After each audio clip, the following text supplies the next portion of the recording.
মাঝের মধ্যে একটু তাড়াতাড়ি রান্না করতে সবার ভালো লাগে। এই শীতের সময় সব কাজই দেরি হয়ে যায়। তো আজকে আমি খুব তাড়াতাড়ি মাছের তরকারি বানালাম, তো তোমাদের সঙ্গে সেটাই শেয়ার করে নেব। মাছগুলোকে তো প্রথমে ভেজেই নিলাম, আমার এইভাবে ভেজে নিয়েছি একটু লাল লাল করে।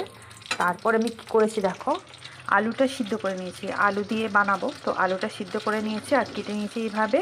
আর একটু বেগুন আছে, টমেটো আছে, আদা বাটা আছে, পেঁয়াজ কুচোনো আছে। তো এই দিয়ে আজকে আমি তাড়াতাড়ি রান্না বানিয়ে ফেলবো। মাছগুলো ভাজা হয়ে গেছে আর এখানে হলুদ আর লবণ দিয়ে দিচ্ছি। আলু ভাজবো, আলুগুলো ভেজে নিচ্ছি। একটু সিদ্ধ করা আলু আমার, একটু অল্প করে ভেজে নেব। আলুগুলো আমার এইভাবে ভেজে নিয়েছি, এবার নামিয়ে নেব। এবারে বেগুন কটা ভেজে নেব, একটু লাল লাল করে ভেজে নেব বেগুনটা। বেগুনগুলো ভেজে নিয়ে কালো জিরে ফোড়ন দিয়ে দিয়েছি বন্ধুরা। এবারে পেঁয়াজগুলো এর মধ্যে দিয়ে দেব।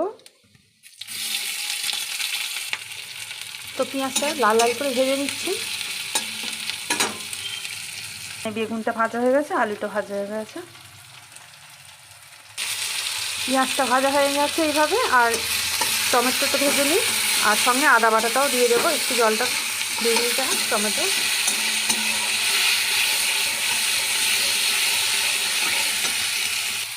আদা বাটাটা দিয়ে দিলাম।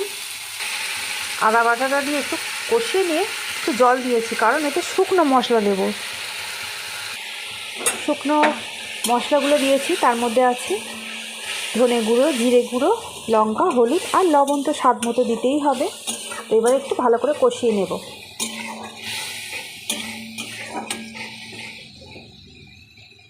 মশলা কষানো কিন্তু আমার রেডি হয়ে গেছে। এবার আলু আর বেগুনটা দিয়ে আর একবার কষিয়ে নেব।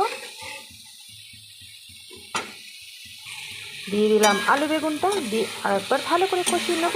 নিয়ে জল দিয়ে দেব, দিয়ে সামান্য একটু ফুটিয়ে মাছগুলো তুলে দেব। তারপরে মাছগুলো একটু ফুটে গেলেই নামিয়ে নেব।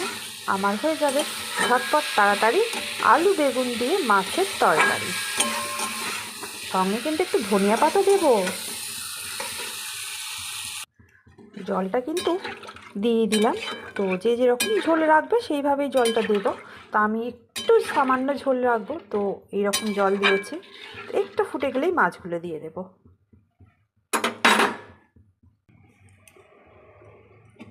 দেখি দেখি ফুটেই গেল মাছটা, ঝোলটা। এবার মাছটা দিয়ে দিচ্ছি বন্ধুরা, দিয়ে একটু ফুটিয়ে নেব।